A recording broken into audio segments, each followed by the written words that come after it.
পত্ৰম Pushpam ফলম তুয়ম you may ভক্ত প্ৰয়োসতি তদহম ভক্তু পৰহিতমস্বামী প্ৰয়তাত্মনঃ।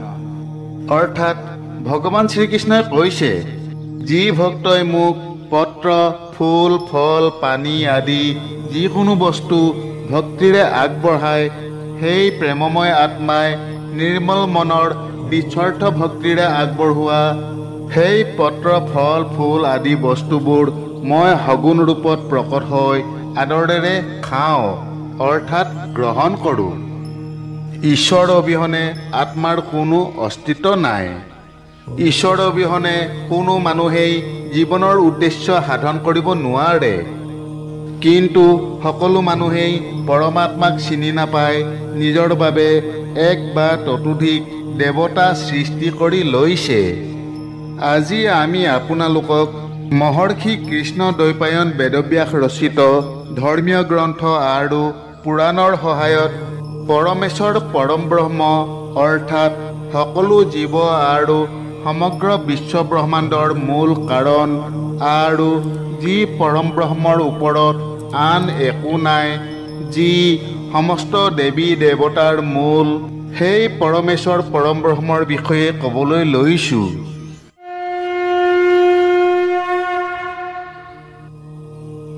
আমাৰ সনাতনী ধৰ্মগ্ৰন্থত মুঠ 18খন পুৰাণ আছে। বিভিন্ন পুৰাণত বিভিন্ন দেৱতাক সৰ্বোচ্চ বুলি বৰ্ণনা কৰা হৈছে।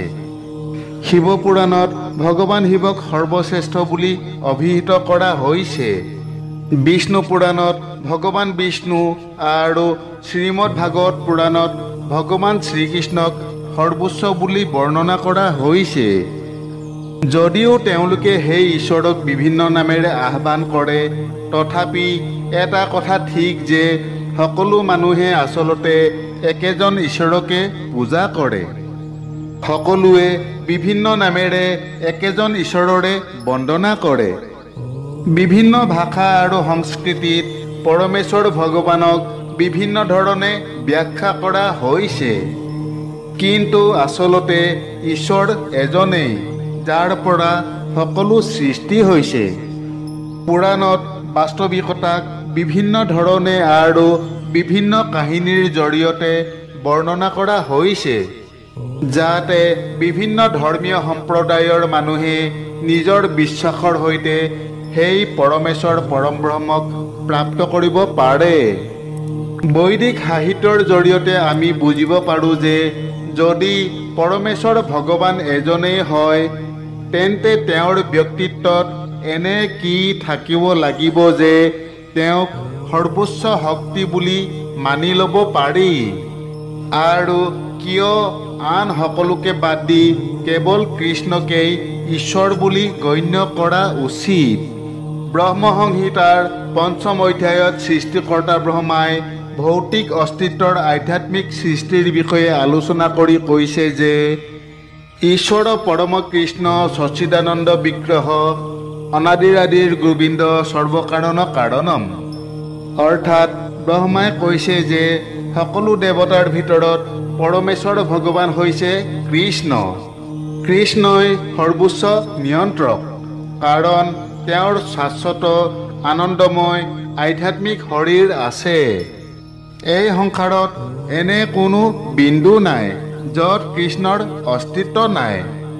কৃষ্ণ সকলোৰে উৎপত্তিৰ মূল, কিন্তু তেওঁৰ কোনো উৎপত্তি নাই আৰু তেওঁ সকলো কাৰণৰ মূল কাৰণ। তেওঁ সকলো সৃষ্টিকৰ্তাৰ সৃষ্টিকৰ্তা। তেওঁৱেই ঈশ্বৰ আৰু সকলো ঈশ্বৰৰ স্বামী। সৃষ্টিকৰ্তা ব্ৰহ্মাই পৰমেশ্বৰ ভগৱান সম্পৰ্কে এনেদৰে মন্তব্য কৰিছে। আনহাতে পদ্মপুৰাণত পৰমেশ্বৰ ভগৱান সম্পৰ্কে ভগৱান শিৱই দেৱী পাৰ্বতীৰ আগত কৈছে যে আৰাধনা নাম সৰ্বেশাম বিষ্ণুৰ আৰাধনাম পৰম। অৰ্থাৎ সকলো পূজাত, সকলো যজ্ঞত শ্ৰীকৃষ্ণ অথবা শ্ৰীবিষ্ণুৰ পূজাই সৰ্বোচ্চ। এই বিষয়ে ভগৱান শ্ৰীকৃষ্ণই নিজেই ভাগৱতৰ ৭ম অধ্যায়ত কৈছে যে মত্ত পৰতৰম নান্য কিঞ্চিত দস্তি ধনঞ্জয় ময়ি সৰ্বমিদম প্ৰোতম সূত্ৰে মণিগণা ইব। অৰ্থাৎ হে ধনঞ্জয়, অনুগ্ৰহ কৰি বুজি লোৱা যে ময়ে পূৰ্ণ সত্য, মোতকৈ শ্ৰেষ্ঠ সত্য আন কোনো নাই। যেনেকৈ সূতাত মুকুতাবোৰ গাঁঠি থোৱা হয়, তেনেদৰেই সকলো মোৰ ওপৰত নিৰ্ভৰশীল। এইদৰে ব্ৰহ্মাই কৃষ্ণক পৰমেশ্বৰ বুলি কৈছে, আৰু শিৱই বিষ্ণুক ঈশ্বৰ বুলি কৈছে, আৰু কৃষ্ণই নিজেই কৈছে যে ময়ে সৰ্বব্যাপী। ভগৱদ গীতাৰ 10ম অধ্যায়ৰ 12 আৰু 13 নং শ্লোকত অৰ্জুনে কৈছে, পৰম ব্ৰহ্ম পৰম ধাম পবিত্ৰম পৰমম ভৱান পুৰুষম শাশ্বতম দিব্যমাদি দেৱমঞ্জম বিভুম আহুষ্টামৃষয় সৰ্বে দেৱৰ্ষি নাৰদস্তথা অচিতো দেৱলো ব্যাস স্বয়ং সেৱ ব্ৰবিষি মে। অৰ্থাৎ অৰ্জুনে কৈছে যে আপুনি পৰম পুৰুষোত্তম ভগৱান, পৰম ধাম, পৰম শুদ্ধ অবিনাশী ঈশ্বৰ, আদি পুৰুষ, অজন্মা আৰু সৰ্বোচ্চ। নাৰদ, অচিত, দেৱল আৰু ব্যাস আদি মহান ঋষিসকলে এই কথা নিশ্চিত কৰে, আৰু এতিয়া আপুনি নিজেও মোক এই কথাকে কৈছে যে আপুনি পৰম সত্তা। একেদৰে শ্ৰীমদ ভাগৱতত গোবৰ্ধন লীলা আৰু ব্ৰহ্মা বিমোহন লীলাখণ্ডত দেৱৰাজ ইন্দ্ৰ আৰু ব্ৰহ্মাই শ্ৰীকৃষ্ণক ঈশ্বৰ হিচাপে মহিমামণ্ডিত কৰে।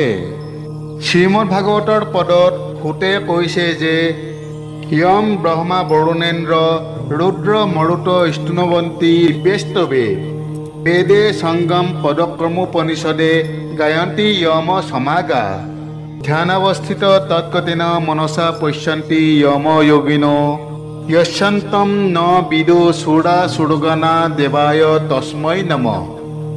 অৰ্থাৎ কৃষ্ণৰ বিষয়ে বৰ্ণনা কৰি সূতে এইদৰে কৈছে যে যম, ব্ৰহ্মা, ইন্দ্ৰ, বৰুণ, ৰুদ্ৰ, মৰুত এই সকলো প্ৰধান দেৱতাই শ্ৰীকৃষ্ণক বন্দনা কৰে।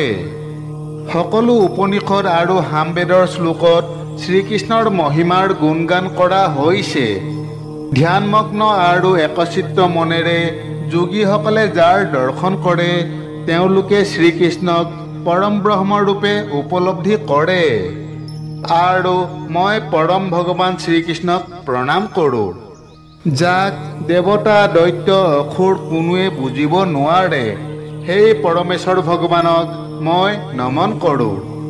শেষত শ্ৰীমদ ভাগৱতত শুকদেৱে পৰমেশ্বৰ ভগৱানৰ বিষয়ে বৰ্ণনা কৰি কৈছে যে এতে সাংস্কলা পুঞ্চ কৃষ্ণস্তু ভগৱান স্বয়ং ইন্দ্ৰাৰী ব্যাকুলম লোকম মৃদয়ন্তী যোগে যোগে। অৰ্থাৎ সকলো বিভিন্ন অৱতাৰ, বিস্তাৰ আৰু সম্পূৰ্ণ অংশৰ বৰ্ণনা কৰি শুকদেৱে কৈছে যে হে মহাৰাজ পৰীক্ষিত, এই সকলোবোৰ অৱতাৰ ঈশ্বৰৰ অংশাৱতাৰ বা কলাৱতাৰ, কিন্তু ভগৱান শ্ৰীকৃষ্ণ নিজেই ঈশ্বৰৰ অৱতাৰ। মহৰ্ষি বেদব্যাসৰ পিতৃ মহৰ্ষি পৰাশৰে বিষ্ণু পুৰাণত ঈশ্বৰৰ সংজ্ঞা বৰ্ণনা কৰি কৈছে যে পৰমেশ্বৰ ভগৱান সেইজন যাৰ সম্পূৰ্ণৰূপে এই 6টা গুণ আছে। সেই গুণকেইটা হৈছে সমগ্ৰ ঐশ্বৰ্য, বীৰত্ব, যশ, শ্ৰী, জ্ঞান আৰু বৈৰাগ্য। এই 6 গুণৰ পৰাই ঈশ্বৰ শব্দটো উদ্ভৱ হৈছে, আৰু কৃষ্ণৰ এই 6টা গুণ অনন্য আৰু অতুলনীয় ৰূপত আছে। প্ৰথমতে তেওঁ সৌন্দৰ্যৰে পৰিপূৰ্ণ, অৰ্থাৎ কৃষ্ণ আটাইতকৈ সুন্দৰ। দ্বিতীয়তে তেওঁ আটাইতকৈ শক্তিশালী। কৃষ্ণই লীলা কৰি সকলো অসুৰক হত্যা কৰিছিল। তৃতীয়তে তেওঁ আটাইতকৈ যশস্বী। আজিও সমগ্ৰ বিশ্বতে কৃষ্ণলীলাৰ গীত গোৱা হয়। চতুৰ্থতে তেওঁ আটাইতকৈ ধনী।